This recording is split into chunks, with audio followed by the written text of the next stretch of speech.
নমস্কার বন্ধুরা, সুশীলা রান্নাঘরে আজকের পর্বে আপনাদের সবাইকে স্বাগতম। একদম ঘরোয়া পদ্ধতিতে পিৎজা রেসিপি নিয়ে হাজির হলাম। ভালো লাগলে আপনারাও বাড়িতে এভাবে একবার তৈরি করে দেখতে পারেন। পিৎজা বানাবার জন্য প্রথমে আমি একটা পাত্রের মধ্যে মেজারিং কাপের 1.5 কাপ ময়দা দিয়ে দেব। দিয়ে দিচ্ছি স্বাদ মতো লবণ, 1 টেবিল চামচ বেকিং পাউডার, আধা টেবিল চামচের একটু কম বেকিং সোডা। সমস্ত শুকনো উপকরণগুলো হাত দিয়ে আমি একবার মিশিয়ে নেব।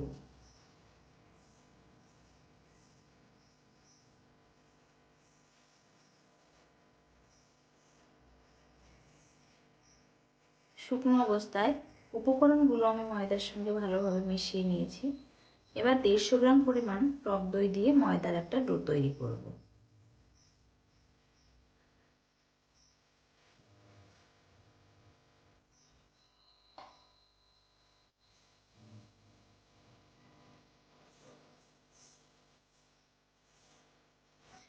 ময়দার ডোটা আমি মেখে নিয়েছি।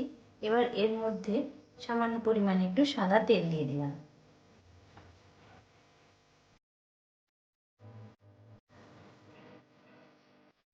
এবার এই ময়দার ডোটা 10 থেকে 15 মিনিটের জন্য ঢাকা দিয়ে রেখে দেব। এবার ঢাকনাটা সরিয়ে নিলাম। আবারও ময়দাটা আমি হাত দিয়ে ভালো করে মাখিয়ে নেব।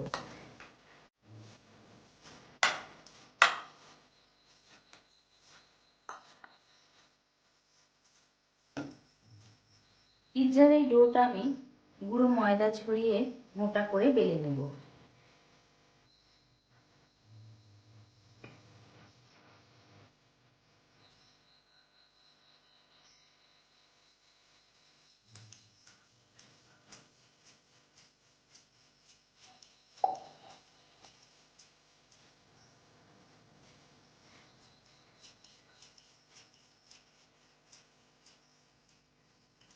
এরকম একটা স্টিলের থালা আমি নিয়েছি। এবার এর মধ্যে সামান্য পরিমাণে একটু ঘি দিয়ে দেব।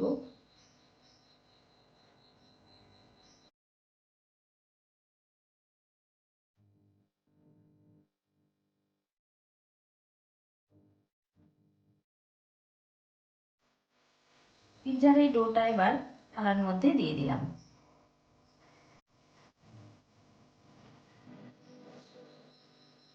এবার হাত দিয়ে একটু চারিদিকে ছড়িয়ে দেব।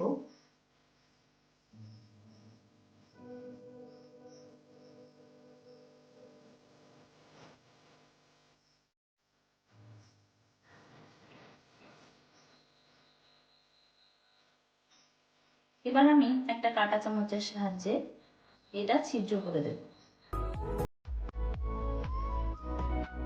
পিৎজা সসটা দিয়ে দেব।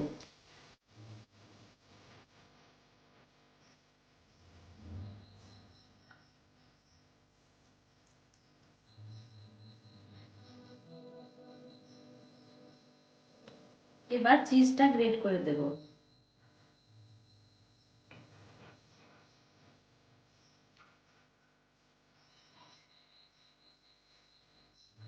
এবার দিয়ে দেব ক্যাপসিকাম।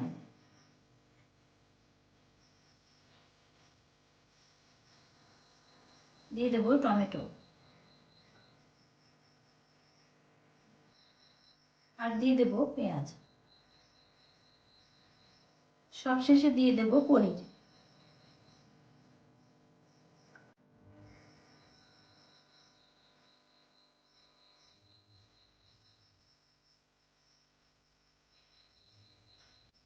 আবারও উপর দিয়ে চিজ দিয়ে দেব।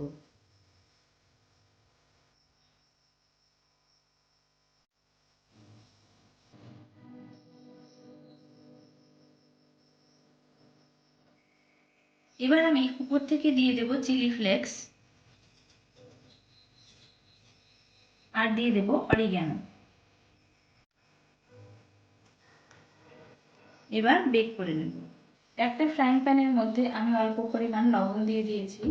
এবার ঢাকনা দিয়ে ঢেকে 3 থেকে 4 মিনিট প্রিহিট করে নেব। প্রিহিট করে নিয়েছি। এবার ঢাকনাটা সরিয়ে নিলাম। এবার আমি এর মধ্যে একটা খাবার রাখা স্ট্যান্ড বসিয়ে দেব।